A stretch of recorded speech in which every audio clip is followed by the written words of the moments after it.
2020 के कोरोना के समय के बाद मैडम थोड़ा सा मेरी बहन जो है डिप्रेशन में आ गई थी। हमें बहुत चिंता हो रही थी अपनी बहन की।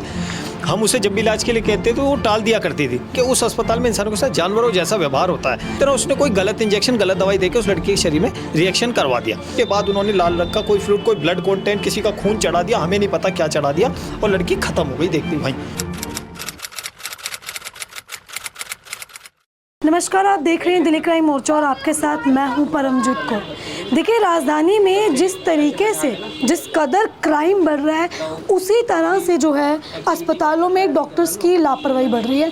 लगातार आप हमारे चैनल पे भी देख रहे हैं कि किस तरीके से डॉक्टर्स की लापरवाही, छोटी सी लापरवाही किसी के जीवन पर काफ़ी बड़ी पड़ती हुई नज़र आ रही है। हाल ही में आपने हमारे चैनल्स में देखी कि किस तरीके से हमने आपको 2 से 4 खबरें दिखाई जिसमें डॉक्टर्स की बड़ी लापरवाही सामने आई, चाहे वो किसी की आंखें जाना हो, चाहे वो किसी की जान तक चले जाना हो। देखिए, ऐसे ही मामला मेरे सामने आया। मेरे साथ एक व्यक्ति यहाँ पे मौजूद हैं जिनके घर की बेटी की डॉक्टर्स की लापरवाही की वजह से जान चली गई। देखिए, महज उम्र 27 साल, कुछ भी नहीं होती उम्र लड़की की, कुछ भी नहीं थी, लेकिन डॉक्टर्स की लापरवाही ने लड़की की उम्र वहीं पर ख़त्म कर दी, लड़की का जीवन वहीं समाप्त कर दिया। अब क्या कुछ पूरा मामला था, इन्हीं से जुड़ते हैं और जानते हैं। नमस्कार सर, क्या नाम है आपका? मेरा निधीश नाम है मैडम। जी सर, क्या हुआ था? मैं पहले तो आपका बहुत बहुत धन्यवाद करता हूं कि आपने मेरी जो दिवंगत बहन के लिए आप आवाज़ उठा रहे हैं। मीडिया भी जो है न्याय का चौथा स्तंभ है। अब आपसे ही हमें आशा रह गई है, कानून से, पुलिस से तो हमारी उम्मीदें ख़त्म हो गई हैं। मैडम, मैं जो अपनी परेशानी अपनी बहन के लिए लेके आऊँ, मेरी बहन थी, उसका नवनिधि नाम था। बहुत ही पढ़ने वाली, बहुत ही मेधावी, बहुत ही होशियार लड़की। मैम, ये जो है इंजीनियर थी मेरी बहन। बीटेक सिविल इंजीनियरिंग करी थी इसने आपके सोनीपत के डी-क्रेस्ट यूनिवर्सिटी से, सरकारी कॉलेज है। फिर एमटेक सिविल इंजीनियरिंग इसने यहीं से करी मेरी बहन ने। और 2020 के बाद मैडम अब इसने और आगे पढ़ने के लिए आपका सिविल इंजीनियरिंग में PhD ग्रेटर नोएडा में इसने एडमिशन लिया। 2020 के कोरोना के समय के बाद मैडम थोड़ा सा मेरी बहन जो है डिप्रेशन में आ गई थी। अब ये या तो लोगों से दूर हो गई थी, घर में अकेले रहने की वजह से चिड़चिड़ी हो गई थी, स्वभाव थोड़ा ऐसा हो गया था, नहाना धोना बंद कर दिया उसने, जो है पढ़ना लिखना कम कर दिया, खाना पीना कम कर दिया। तो हमें बहुत चिंता हो रही थी अपनी बहन की। हम उसे जब भी इलाज के लिए कहते तो वो टाल दिया करती थी। धीरे धीरे वो स्थिति थोड़ी सी मैडम बढ़ गई इसकी। 2024 में आके ये घर से बाहर निकलना बंद कर दिया इसने, नहाना धोना बंद कर दिया। कोई बीमारी कोई नहीं थी। मैं आपको एक बात और कर दूं, बहुत ही मजबूत लड़की, बीमारी कोई नहीं थी, बस मानसिक अवसाद की समस्या ही सिर्फ डिप्रेशन, बस भावनाओं से संबंधित परेशानी थी, बीमारी कोई नहीं थी। डिप्रेशन की कोई खास वजह वो यही था ऐसी सिर्फ कोरोना टाइम। ये बच्ची जो हमारी ज़्यादा एमटेक के बाद पढ़ना नहीं चाहती थी। हम, मेरे पिताजी चाहते थे कि क्योंकि हमारे घर में कोई बहुत ज़्यादा पढ़ा लिखा नहीं है, तो मेरे पिताजी हमेशा से, मेरे पिताजी का सपना था कि मेरी बेटी बहुत ज़्यादा पढ़े। जैसे सब कहते हैं बेटी पढ़ाओ बेटी बढ़ाओ, तो मेरे पिताजी का सपना था। खुद मैं भी मैडम, मैंने भी ग्रेजुएशन तक नहीं, मैं खुद डिप्लोमा पास हूँ। मेरे फादर ने भी बस डिप्लोमा से ज़्यादा पढ़ाई नहीं करी, किसान है मेरे पिता। तो मेरे पिताजी का सपना था कि हम अपनी बेटी को बहुत ज़्यादा पढ़ाएंगे, उम्मीदें लगा रखी, बहुत उम्मीदें अपनी बेटी से थी। और क्योंकि मैडम हमारे घर में बस मेरी बहन ही एक पढ़ने वाली होशियार लड़की निकली है, इसके अलावा कोई हमारे घर में पढ़ने वाला नहीं दिखा। तो मेरे पिताजी ने उसका पूरा साथ दिया, चाहे वो कैसे उधार पैसे लेके आए, मेहनत की कमाई, खून पसीने का पैसा लगा के मेरे पिताजी ने मेरी बहन को, नवनिधि को पढ़ाया। 2020 के बाद ये थोड़ा डिप्रेशन में आ गई थी, जिसके इलाज के लिए हम इसे लेके गए मैडम। और हमारे घर के पास एक GTB अस्पताल है, गुरु तेग बहादुर अस्पताल है दिलशाद गार्डन में, उसमें हम इसे इलाज के लिए लेके गए थे। मानसिक के लिए बस एक ही कमरे का वार्ड है वहाँ पे। मैडम, आप ये समझें कि उस अस्पताल में इंसानों के साथ जानवरों जैसा व्यवहार होता है। हम जो है 30 मार्च की घटना है, 30 मार्च को इसे दिखाने वहाँ ले गए। उन्होंने हमें 2024 की उन्होंने हमें ये कहा, मानसिक वाक्य OPD में, बस उसे दवा लिखवाने गए थे कि थोड़ा सा डिप्रेशन ठीक हो। उन्होंने हमें ये कहा कि क्योंकि ये लड़की 1-2 साल से आपके घर के अंदर ही पड़ी है, लोगों से मिलजुल नहीं रही है ना, तो इससे थोड़ा सा इसके व्यवहार में परिवर्तन आएगा, तो हम इसे यहाँ भर्ती करेंगे। हमने उनकी बात मान ली, हमने कहा ठीक है। उन्होंने हमें एक जांच का पर्चा बना दिया कि उसमें सारी जांच लिख दी, LFT liver function test, KFT kidney function test, blood pressure, हृदय की सारी जांचें लिख दी, खून की सारी CT वगैरह, एक्सरे, अल्ट्रासाउंड, सारी जांचें करवा दी मैडम। उसकी कोई जांच उसकी नहीं छोड़ी है। उसका सब ब्लड, आपकी ब्रीथिंग रेट, उसकी रेस्पिरेशन रेट, उसका ब्लड ऑक्सीजन, सब कुछ, जितने भी मैडम उसके total leucocyte count, total erythrocyte count, खून की सारी जांचें, पूरा उन्होंने तसल्ली कर ली कि इस लड़की को कोई बीमारी नहीं है। ये बड़ा तथ्य है कि अगर उस अस्पताल में 100 विभाग हैं, कोई बीमारी होगी उसी विभाग में इलाज होगा। जब उसके शरीर में कोई बीमारी नहीं थी, तब उन्होंने मानसिक विभाग में भर्ती को राजी। रिपोर्ट्स वगैरह आपने देखी थी? प्रॉपर ठीक है मैम, रिपोर्ट की कॉपी कुछ हम पे है भी। तो शाम के 8 बज गए, हमें सारी सुबह 10 बजे से जांचें कराते कराते रात के 8 बज गए। अब हम मानसिक वार्ड जब भर्ती के लिए पहुँचे हैं तो मैडम वहाँ उस अस्पताल में एक खास बात है कि सारा का सारा जो नर्सिंग स्टाफ है और जो डॉक्टर का स्टाफ है ना, वो साउथ इंडिया से बिलोंग करता है। आपके केरला से लेके मद्रास वगैरह से ज़्यादा है सारी नर्सिस वगैरह। तो वो और भी बहुत ही दुर्व्यवहार हम लोगों नॉर्थ इंडिया साइड के लोगों के साथ बहुत ही दुर्व्यवहार मैम वहाँ पे वो करते हैं। 2 नर्स थी, दोनों आपकी जो मद्रास साइड की थी, उन्होंने मेरी बहन का इतना मानवर्धन, इतनी बेइज्जती करी उस बेचारी की। वो कोई पागल नहीं थी, जो कोई बीमारी नहीं थी, केवल मानसिक अवसाद की उसे समस्या थी कि चिड़चिड़ापन था, लोगों से मिलना जुलना पसंद नहीं करती थी। बोली कि हमें तो साफ सुथरी लड़की चाहिए, ये कैसे गंदे बालों वाली, कैसे गंदे शरीर की ये लड़की आ गई, इसके तो सर में जुएं भर रही हैं, इसका तो चेहरा गंदा, इसका शे गंदा है, तो मेरे अस्पताल को गंदा कर देगी, ये तो हमारे बेडशीट गंदा कर देगी। आप लोगों को कहते थे वो? मैडम हम तो बस देख रहे, हम तो मूक दर्शक थे उस समय। हम तो ये सोचे थे डॉक्टर जो कर रहा है अच्छा कर रहा है। उनके प्रेशर डालने पे हमें बाहर से हम एक प्राइवेट नाई पकड़ के लेके आए। इतने लंबे मेरी बहन के हाल थे, जीवन में कभी मेरी बहन ने बाल नहीं कटवाए, सारे बाल उसके उतरवा दिए, बिल्कुल इतने बॉय कट बाल, जो पूरे बाल उतरवा दिए लड़की के, वहीं नखून उसके कटवा दिए, उसके कपड़े बदलवा दिए। जितना मान मरता वो लड़की ज़मीन पर लेट गई और रोती रही कि मैं नई बाल कटवाऊंगी उसकी मर्जी के बिना, कोई कंसेंट, और कोई कंसेंट भी मैडम हमसे साइन नहीं करवाएगा, कोई पे कोई हमारी मर्जी परमिशन नहीं ली, अपनी मर्जी से करा। रात के 9-10 बज गए, लड़की हमारी भर्ती कर ली। हमने सोचा सब हमारे भले में हो रहा है, हम आ गए। केवल उन्होंने कह दिया भाई परिवार में से एक ही तीमरदार, एक ही परिवार में से जना इसके पास रुक सकता और कोई नहीं। मेरी मदर वहाँ रुक गए। मैडम अगले दिन हम फिर अपनी बहन से मिलने गए, रोटी खाना देने गए माँ बेटी को। तो मैंने वहाँ पे जो डॉक्टर ही, उसका डॉक्टर निकिता नाम था, और भी डॉक्टर एक आयुषी भी थी, लेकिन जो इसकी ड्यूटी डॉक्टर ही जिसने इसके साथ सारा प्रकरण किया, उसका डॉक्टर निकिता नाम था। हमने जब उस डॉक्टर निकिता से बात करी कि भाई आप इसमें क्या इलाज कर रहे हैं, क्या इलाज करेंगे, ये लड़की जैसे कमज़ोर है तो इसमें 8-10 ग्लूकोज की बोतल चढ़ा दें, हम बाहर से ला के दे देते हैं। तो उसने मुझे 2 टूक मना कर दिया कि केवल मानसिक की दवा के अलावा कोई शारीरिक दवा नहीं देनी, कोई इसकी नसों में पानी की बोतल नहीं भरूंगी, इसका ऐसा इलाज, ऐसा व्यवहारिक परिवर्तन करेंगे कि ये घर पे भी जाके ठीक रहे। हम इसे मुंह से ही खाना खिलाना सिखाएंगे ताकि घर भी जाके मुंह से ही खाना खा सके। हम इसका व्यवहार परिवर्तन करेंगे, हम इसे योग कराएंगे, हम इसे व्यायाम करवाएंगे। बड़ी बड़ी मीठी मीठी बातें करी मैडम, और हम ठग लिया हमें। हम उसकी बातों में आ गए, हम चुपचाप अपने घर आ गए। 4-5 दिन तक मैडम मैं अब झूठ बोल, बिल्कुल सब कुछ सही नॉर्मल चलता रहा। मेरी बहन को व्यायाम योग भी करवाया जा रहा था, मुंह से खाना भी खिलाया जा रहा था, सब हुआ। लेकिन अचानक 5 दिन बाद मेरे पिताजी तो रोज़ ही वहाँ जाते थे उन्हें माँ बहन को रोटी देने। 5 दिन बाद अचानक ही क्या हुआ कि मेरे पिताजी को रोटी देने जाते वक्त देर हो गई। सुबह 10 बजे आते थे, उस दिन 2 बज गए हमें खाना बनाने में। तो जाने लगे तो वहाँ पे दिनेश नाम का सिक्योरिटी गार्ड था, उसने धक्का मार के मेरे पिताजी को वार्ड से बाहर धकेल दिया। उसने कहा कि भाई ओ बुड्ढे तू कहाँ जा रहा है, और ये मिलने का समय ख़त्म हो चुका है। मेरे पिताजी ने बार बार कहा कि भैया मेरी पत्नी मेरी बेटी यहाँ पे भर्ती है, मैं रोज़ रोटी देने जाता हूँ, कृपया हमारे साथ ऐसा ना करें, और अगर मुझे अंदर नहीं जाने दे रहे हो तो ये रोटी का टिप्पण आप अंदर ले आके आप खुद दे दो। लेकिन सिक्योरिटी गार्ड मेरे पापा से धक्का मुक्की बदतमीजी करता रहा। मेरे पिताजी 70 साल के एज है, सीनियर सिटीजन है, वे ये सब झेल नहीं पाए। उसके बाद उस एक ही कमरे का वार्ड है उसका कि डॉक्टर निकिता, उसका वार्ड बॉय, सारा स्टाफ आके मेरे पिताजी की छाती पे चढ़ गया, लड़ने लग गया। और उसी समय उस डॉक्टर निकिता ने मेरे पिताजी के ऊपर साइकेट्री वार्ड में घुसने से ही प्रतिबंध लगा दिया। उसने कह दिया कि बुड्ढे अब तू इस वार्ड में कभी आज के अंदर दिखी मत, नहीं तेरी बेटी को निकाल के बाहर फेंक देंगे। मेरे पिताजी गुस्से में तमतमा गए और वो घर आने की जगह मेडिकल सुपरिटेंडेंट के कमरे में चले गए, जो अस्पताल का प्रबंधक है, उसके कमरे में गए। वहाँ जाकर उन्होंने शिकायत लिखवाई, उन्होंने सारा बताया पीए को कि मेरे साथ ऐसे ऐसे दुर्व्यवहार है, मेरी पत्नी बेटी अंदर भर्ती है, मुझे घुसने नहीं दिया जा रहा, ऐसे ऐसे मेरे साथ धक्का मुक्की करी, हाथापाई करिए। उसने पीए ने वहीं से साथ के साथ फ़ोन करके पहले उस दिनेश सिक्योरिटी गार्ड को वहाँ से हटवा दिया, वार्ड बॉय को हटा दिया, और डॉक्टर को बहुत ज़्यादा, निकिता को बहुत डांट लगाई वहाँ पे। डांट लगाने के बाद उसका मैम निकिता का उसी समय उसने ये सोच लिया था कि अब इसका बदला तेरी बेटी से लूँगी। मेरे पिताजी लड़ झगड़ के घर आ गए। जब पहले खुद ही इन डॉक्टरों ने, इन सब ने मना किया था कि उसके कोई इंजेक्शन नहीं लगाएंगे, फ्लूइड ग्लूकोज नहीं चलाएंगे हमारे कहने पे भी, तो उस रात अचानक कहाँ से वो 15-20 बोतलें लाई और दनादन पानी की बोतलें लड़की की नसों में चलनी शुरू कर दी और 2-3 इंजेक्शन लड़की के ठोक दिए और उसके शरीर में रिएक्शन करवा दिया। देखिए मैडम, डॉक्टर को कभी भी जहर देने की ज़रूरत नहीं पड़ती। डॉक्टर को मैं आपसे बताना चाहूँगा कि मैं भी मेडिकल लाइन का हूँ, 8-10 साल मुझे हो गए। मैंने भी मेडिकल लाइन में डिप्लोमा छोटा मोटा किया हुआ है, तो अस्पतालों में जॉब की हुई है, मुझे इस बारे में बहुत अच्छे से जानकारी है कि मैंने खुद पढ़ा हुआ है कि कभी भी डॉक्टर को जहर नहीं होता। हमें ऐसे पढ़ाया जाता है कि ये और ये दवाई एक साथ नहीं देनी। अगर आपने 2 दवाई साथ में दी तो रिएक्शन करेगी और मरीज की जान चली जाएगी। उस चीज़ का इस्तेमाल ये डॉक्टर करते हैं किसी भी टारगेट केस को ख़त्म करने के लिए।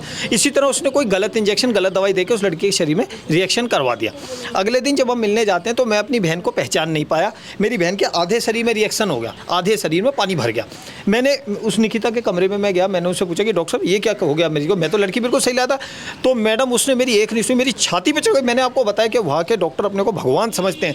सरकार का, पुलिस प्रशासन का, सबका उनको सहयोग प्राप्त है, कोई उनके ऊपर कार्रवाई नहीं करता। उसने मुझे निकाल के बाहर करा कमरे से, कह रही बाहर निकालो उसे, बाहर निकालो। मुझे भी कमरे से बाहर निकाल दे, ऐसे मेरे पिता को निकाला और एक व्हील चेयर हमें थमा दी कि अब तू इसे लेके मेडिसिन में जाके दिखा ले। मैंने कहा ये सब किया तो तुमने, मैं क्यों दिखाऊं, तुम करो, तुम्हारा। बोली तुझे दिखाना है दिखा, तुझे जो करना है कर। हाँ, हमसे बात करने की जरूरत नहीं। तो मैं अपनी बहन को लेकर मेडिसिन विभाग में गया। उसने लेकिन पर्चे में पहले उल्टा सीधा लिख दिया, अपने डॉक्टर का अपना नाम लिख दिया ताकि कोई भी डॉक्टर देखे। पूरे मेडिसिन विभाग में सभी डॉक्टरों ने देखने से मना कर दिया कि भाई ये तो इसकी अपनी डॉक्टर ही देखिए, कोई और दे। अब मैंने अपना तजुर्बे के, मेरे अपने कागज़ हैं मेडिकल के, अपने पढ़ाई के कागज़, अपने काम के कागज़ दिखा के मैंने अपना इंट्रोडक्शन दे के वहाँ के सीएमओ से बात करी। सीएमओ से प्रार्थना करी कि कृपया मेरी बहन को देख लिया जाए और मैंने पर्चे पे सीएमओ से लिखावट में लिया। वो मेरे पास पर्चा अभी भी मौजूद है, आगे कभी कानूनी कार्रवाई में जरूरत पड़ेगी तो मैं उसका उपयोग करूँगा। उसमें वो सीएमओ ने लिख के दिया है कि stop all the injectable fluid और स्टॉप ऑल दी इंजेक्शन भी रुको और ओरल फ्लूइड ओनली, केवल मुँह से ही खिलाना पिलाना है। क्योंकि ये जो आप नसों में कोई भी चीज़ चढ़ाते हैं ना तो वो शरीर में जाकर रिएक्शन करती ही करती है। मैं वापस लेके अपनी बहन को शाम को आया हूँ मैडम, लेकिन उन्होंने फिर वो स्थिति मेरी बहन के साथ शुरू कर दी। फिर दोबारा उसके शरीर में पानी की बोतलें भर के नसों में पानी भरना शुरू कर। मैंने कहा मैं अभी तो लिखवा के लाया हूँ कि ऐसा कुछ नहीं करना, आप ऐसे कैसे कर सकते हो मेरी बहन के साथ। तो उन्होंने कहा कि अच्छा ठीक है, हम मेरे सामने उस समय के लिए वो सारी नसों की बोतलें हटा दी गई और मुझे कहा आप निश्चिंत घर चले जाओ, आपकी बहन का बड़ा अच्छा इलाज हो। अस्पताल में, मानसिक विभाग में, साइकेट्री में, जहाँ डॉक्टर निकिता ने। तो मैं और मेरे पिताजी बड़ी तसल्ली में बड़े खुशी खुशी घर आ गए कि अब हमने, क्योंकि सीएमओ तक को दिखा लिया है तो अब हमारी बहन का इलाज अच्छा हो जाएगा। और उसके बाद क्या हुआ, उस रात इन्हें लगा, नवनिधि की जब इन्होंने जांचें करी उस निकिता ने और उसके स्टाफ ने, उन्हें लगा कि लड़की अब कभी भी ख़त्म हो सकती है। तो उन्होंने रफा दफा अपनी जान बचाने के लिए आधी रात 11:30 बजे मेरी माँ मेरी बहन को निकाल के बाहर फेंक दिया। अलग अलग बिल्डिंग है मैडम, एक साइकेट्री की बिल्डिंग है, फिर बीच में पार्क है ऐसे, और उसके बाद फिर अगली बिल्डिंग है। तो दोनों को साइकेट्री बिल्डिंग से आधी रात बाहर निकाल दिया। उसे लग रहा था ये लड़की कभी भी ख़त्म हो सकती है, कभी भी मर सकती है। ऐसी स्थिति में उन्होंने आसपास के लोगों से, रिक्शे वालों से सहायता मांग के वो पता नहीं कैसे कैसे मेडिसिन वार्ड गई हैं, एक्सरे कराया लड़की का। हम जब अगले दिन गए हैं मानसिक विभाग में अपनी बहन को रोटी देने, माँ को रोटी देने, तो वहाँ पे ये मुझे मेरी माँ बहन नहीं मिली। मुझे एक ठगा सा जवाब दिया गया कि तुम्हारी माँ बहन को तो अब वो मानसिक विभाग के लायक नहीं रही, अब तो उसे मेडिसिन में भेज दिया। जब मैं मेडिसिन में गया मैडम, तो वहाँ जाके मुझे वो स्थिति मिली। उसी डॉक्टर निकिता ने अपने ही फ्रेंड, वो साउथ इंडियन का डॉक्टर था, डॉक्टर अबीर कुंडू नाम था उसका, वहाँ पे, और उसके पास भेजा। वो लड़की वहाँ लेटी हुई थी मेडिसिन के एक बेड पे, और फिर दोबारा 2-2, 3-3 बोतलें लगा के और प्रेशर से फ्लूइड उसकी नसों में भरा, पानी भर रहे थे। बस पानी से इतनी सफाई से वो काम करते हैं मैडम कि वो पकड़ में भी नहीं आता, क्योंकि वो मेडिकल लाइन के, उन्हें पता है कि क्या क्राइम कैसे करना। मंजे हुए अपराधी हैं वो लोग अस्पताल वाले। वहाँ पे पानी भरा जा रहा था। अब जब मेरे से मैडम ये सब सहा नहीं गया, मैं वो डॉक्टर रूम में घुस गया। उनका एक बहुत बड़ा तरीका है, क्योंकि उन्हें पता रोज़ की रोज़ वो मरीजों को मार रहे हैं, तो अपने को बचाने के लिए और साक्ष्यों को, सबूतों को छुपाने के लिए वो कोई भी पर्चा मरीज के परिजनों को नहीं देते। इतनी मोटी फाइल बनती है जिसमें सुबह दोपहर शाम रात की पूरी एंट्री होती है, चाहे आप 1 महीने रुकें चाहे 2 महीने आप भर्ती रहें, वो कागज़ एक भी नहीं देते। मुझे पता है, क्योंकि मैं मेडिकल लाइन का हूँ, कि डॉक्टर रूम में वो फाइल होती है। मैं उस डॉक्टर के अबीर कुंडू के कमरे में घुस गया, मैंने ज़बरदस्ती अपनी बहन की फाइल छीन ली और उसमें से सारी फ़ोटो पर्चों की खींची। अब ये भी उसको नागवार गुजरा, ये भी इसने मुझे उसी समय कहा कि इस चीज़ का बदला मैं तुझसे ले लूँगा, तू ऐसे ये काम नहीं कर सकता था, ये सरकारी कागज थे और तूने इसकी फ़ोटो खींच ली, अब इसका जुर्माना तुझे, हर जाना तुझे भुगतना पड़ेगा। मैं उसे लेके मैडम अपने घर के पास में गया। मेरे घर के पास यमुना विहार क्षेत्र पड़ता है। 7-8 नर्सिंग होमों में मैं गया हूँ, सारे डॉक्टरों को नर्सिंग होमों में मैंने दिखाया कि ऐसे ऐसे मेरी बहन के साथ गलत हो रहा।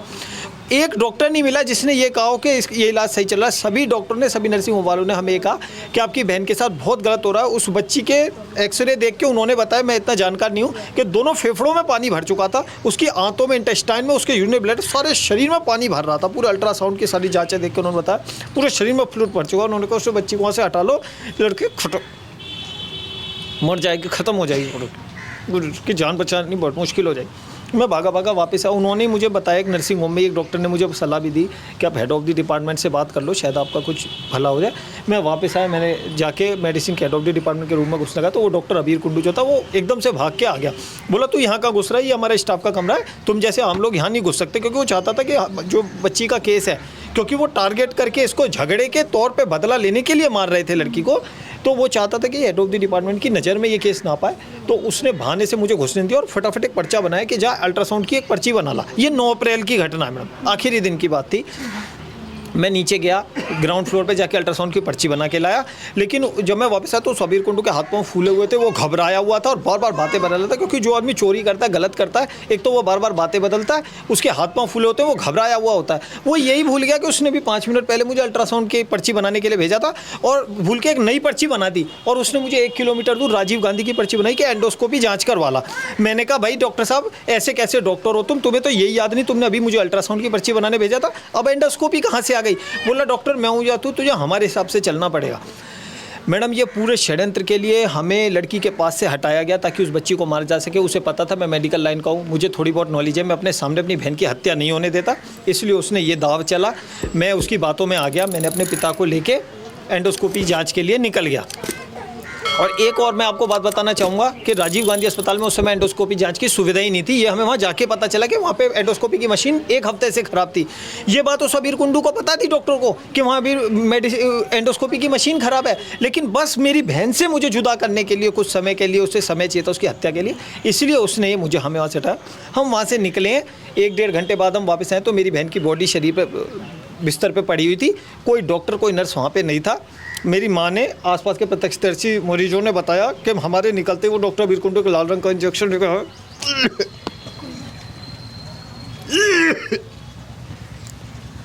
और लाके उसने वो इंजेक्शन मेरी बहन नवनीति के लगा दी। मेरी बहन ने कहा, क्योंकि हम सब ने एक साथ ही नाश्ता किया था, सुबह का ही टाइम था, हम सब एक साथ थे, तो मेरी बहन ने कहा कि अभी मेरे फादर और मेरे भैया यहाँ पे नहीं है, उन्हें आने दीजिए और उनके सामने में लाऊंगी, क्योंकि अल्ट्रासाउंड करवाने जाना था। और मैडम इतना बड़ा कमीना वो डॉक्टर है कि अल्ट्रासाउंड खाली पेट करवाते तो क्यों फ्लूइड भर रहा था, क्यों इंजेक्शन लगा रहा था, उस समय खाली पेट होता। मेरी बहन ने खुद मना किया, वो पढ़ी लिखी लड़की थी, कि आप अभी क्यों इंजेक्शन लगा रहे हो, मेरे भैया पापा को आने दो। माना नहीं, बोला इंजेक्शन लगाने का टाइम हो गया, इंजेक्शन लगाऊंगा।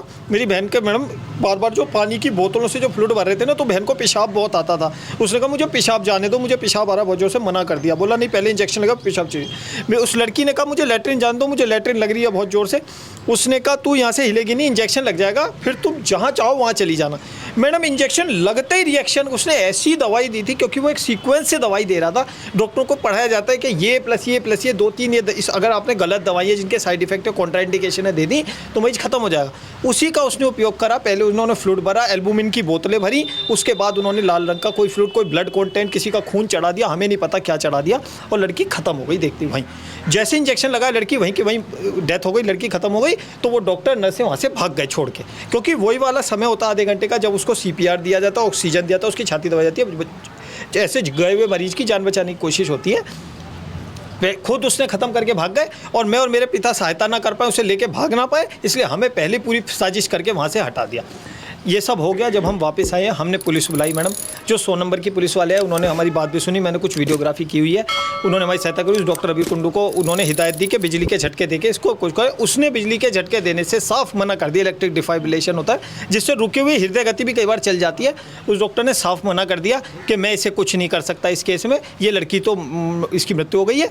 और फिर वो सामने से पुलिस वाली, वो आपकी थाने की पुलिस आ गई, GTB एन्क्लेव से थाने की पुलिस वहाँ पे आ गई। जो IO हमारा निर्धारित किया गया था उसका अरविंद नाम था। वो अरविंद इतना मैडम बदतमीज़ था वो पुलिस वाला। आते ही वो मेरे से बदतमीजी करने लगा, तू तड़ाक करने लगा, मुझे डराने धमकाने लग गया। आते ही डॉक्टरों की तरफदारी शुरू कर दी और उसके बाद वो डॉक्टर अबीर के साथ एक कमरे में गया। इन्होंने अंदर जाके अपनी बातचीत करी और फिर वो अरविंद IO वहाँ से चला गया। हम सुबह से लेकर रात के 9 बजे तक लड़की का शरीर लेके उसी वार्ड में उसी बेड के ऊपर पड़े रहे, किसी ने हमारी सुनी नहीं। जब मैं वहाँ से थाने गया तो उसने अबीर ने मुझसे कहा कि मुझे अरविंद ने, जो IO अरविंद था हमारा, GTB एन्क्लेव थाने का SI है वो, उसने हमें कहा कि मुझे 2 लाइन लिख के दे दे अगर तुझे तेरी बहन का शरीर चाहिए तो, कि मुझे कोई कार्रवाई नहीं चाहिए किसी के मामले में, मेरी कोई शिकायत नहीं है, और बोला अपनी बहन का शरीर ले जा। मेरे साथ जुआ खेलना शुरू कर दिया। जब मैंने मना कर दिया, मैंने अपने पिताजी से बात करी, मेरे पिताजी ने साफ मना कर दिया कि नहीं बेटी की हत्या हुई है, हम शिकायत वापस लेंगे। तो हमारी बहन का शरीर छीन लिया। उसके बाद मैडम हम बस चक्कर लगाते रहे 5-6 दिन तक इन्होंने मेरी बहन का शरीर रख लिया। वो शरीर मोर्चरी में रखा गया। उस शरीर में से सारे ऑर्गन, उसके किडनी निकली है, उसका बोन मैरो निकला, हृदय, उसके सारे ऑर्गन निकाल लिए। जवान बच्ची थी, स्वस्थ लड़की थी, उसके सारे इंटरनल ऑर्गन निकाल लिए गए। उसके शरीर से छेड़छाड़ करिए, सबूतों से छेड़छाड़ करने के लिए उन्होंने छिड़का। जब उसको हड्डी का पंजर बना दिया, फिर इन्होंने, जब मैंने और भी जगह शिकायत की, LNJP जगह साइड अस्पताल में भेजा है, वहाँ उसका झूठे को पोस्टमार्टम करके केवल हड्डियों का ढांचा हमें दिया है। क्योंकि जब हम उसको संस्कार के लिए लेके गए तो उसके ऊपर सर की रुई हटा के हमने देखा तो कहीं कुछ भी नहीं था, सारा खाली पड़ा, सब कुछ उसमें से निकाल लिया गया, कुछ भी नहीं बचा। उसको लड़की के अंदर से भी सब कुछ निकाल लिया। SI ने, जो वो IO था, उसने सारी बात हमसे छुपाई, कार्रवाई छुपाई। लड़की, जब भी आप पोस्टमार्टम करते हैं तो पहले FIR दर्ज होनी चाहिए, पहले उसने FIR दर्ज नहीं करी। उसके बाद जो धाराएं उसके ऊपर लगती हैं, जो कागज़ उसके बनते हैं, वो भी छुपा लिया ताकि हम कोई केस ना कर पाएँ, कहीं हम शिकायत ना कर पाएँ। संस्कार वालों ने, घाट वालों ने, निगम बोर्ड वालों ने हमें संस्कार करने देने से ही मना कर दिया। कह रहे कि पोस्टमार्टम की हर चीज़ का हमें कागज़ चाहिए लड़की का, जब हम करने देंगे। और जब हमने उस IO अरविंद को फ़ोन किया तो उसने हमें कोई भी कागज़ देने से मना कर दिया। निगम बोर्ड के जो क्लर्क हैं वहाँ के, जब मैंने उन्हें सारी घटना से अवगत कराया तो उन्होंने खुद फ़ोन पे उसे अरविंद को डांटा है और उससे सारी धाराएं, सारे नंबर पूछ के वहाँ पे लिखे। मेरी आपसे यही प्रार्थना है मैडम, मैं मीडिया के पास सबसे आखिरी रास्ता, सबसे हार थक के आया हूँ। मैंने सरकार में प्रधानमंत्री को लिख के भेज दिया, स्वास्थ्य मंत्री को लिख के भेज दिया, दिल्ली के चीफ मिनिस्टर को लिख के भेज दिया, अपने क्षेत्र के डिस्ट्रिक्ट मजिस्ट्रेट, सब डिस्ट्रिक्ट मजिस्ट्रेट, सबको मैं लिख के भेज चुका हूँ, DCP को लिख के, ACP को लिख के। जो कहीं से कोई भी, पूरा तंत्र, पूरा प्रशासन, सब कुछ ही नष्ट है, सब कोई भी मैडम किसी भी दुखियारे की, किसी की भी सहायता करने वाला नहीं, बल्कि ये सारा प्रशासन, ये तंत्र, ये सरकारी तंत्र अपराधियों को पालने पोसने वाला बन चुका है। इन्हीं की ही छाव में बैठ के ये अपराधी तंत्र पनप रहा है, पल पोस रहा है। अभी 1 साल हो गया पूरा इस वारदात को, कोई इंसाफ नहीं मिला, कोई इंसाफ नहीं मिला मैम, कहीं कोई हमारी सुनवाई नहीं है। आपके मीडिया जो है अब इंसाफ का चौथा स्तंभ है। मैं तो आपके मीडिया वालों का इतना धन्यवाद करता हूँ, आप लोगों ने हम जैसे गरीबों की, दुखियार, मेरी बहन की आवाज़ उठाएं, मेरी बहन नवनिधि को इंसाफ मिले। क्या कुछ मांग है मैडम? मेरी यही मांग है कि मेरी बहन नवनिधि के केस में FIR दर्ज हो और वो जो संबंधित डॉक्टर अबीर कुंडू है उसकी डिग्री खारिज हो, उसका लाइसेंस के कैंसिल किया जाए, उसको प्रैक्टिस करने से रोका जाए, उसको जेल हो, उसके खिलाफ कार्रवाई की जाए। क्योंकि मैडम ये केवल एक उस नवनिधि, एक बच्ची की हत्या का, मरने का मामला नहीं है। ये डॉक्टर वहाँ पे रेगुलर रोज़ की रोज़ हत्या कर रहे, रोज़ 10 से 12 लोगों की लाशें GTB अस्पताल से निकल रही है। एक ही अस्पताल की बात नहीं है, और आगे वो डॉक्टर कितने लोगों की जान ले लेगा, आप खुद सोचिए। ये रोज़ की नियमित प्रक्रिया है। अगर उसके खिलाफ आप आवाज़ नहीं उठाएंगे तो रोज़ पता नहीं कितने लोग अपनों को खो देंगे। कौन से थाने का मामला है? GTB एन्क्लेव थाना है मैडम। ठीक है, तो देखिए आपने पूरा मामला सुना, जो कि GTB एन्क्लेव थाने का ये मामला है, जिसमें आज से 1 साल पहले जो है इनकी बहन की जान चली गई डॉक्टर्स की लापरवाही की वजह से, या कहें कि डॉक्टर्स की जिद की वजह से, कि एक छोटी सी लड़ाई ने इनकी बहन की जान ले ली, जो कि काफ़ी पढ़ने में होनहार थी। एक जो है होनहार लड़की थी, घर की पढ़ी लिखी बच्ची थी वो, साथ ही साथ एक डिप्रेशन में जाने से जो है ये पूरा मामला इतना ज़्यादा बड़ा मामला बन गया कि आज वो लड़की इस दुनिया में नहीं रही। अब आपने पूरा मामला सुना और देखिए इस पूरे मामले में नामी अस्पताल GTB अस्पताल पर काफ़ी बड़े आरोप लगते हुए नजर आए कि परिवार वालों ने अस्पताल के ऊपर काफ़ी ज़्यादा बड़े आरोप लगाए हैं, जिसमें इनकी एक ही मांग है कि इनकी बहन को इंसाफ मिले और वो जो डॉक्टर्स हैं उनके लाइसेंस को रद्द किया जाए, ताकि आगे कोई उनका नया शिकार ना बन पाए। अब आपने पूरी खबर देखी, इस खबर को लेकर जो भी राय कमेंट बॉक्स में ज़रूर साझा करें। अभी सिर्फ इतना ही, मिलते अगली खबर में। दीजिए इजाज़त, मैं परमजीत कौर, कैमरा पर्सन अनिल के साथ।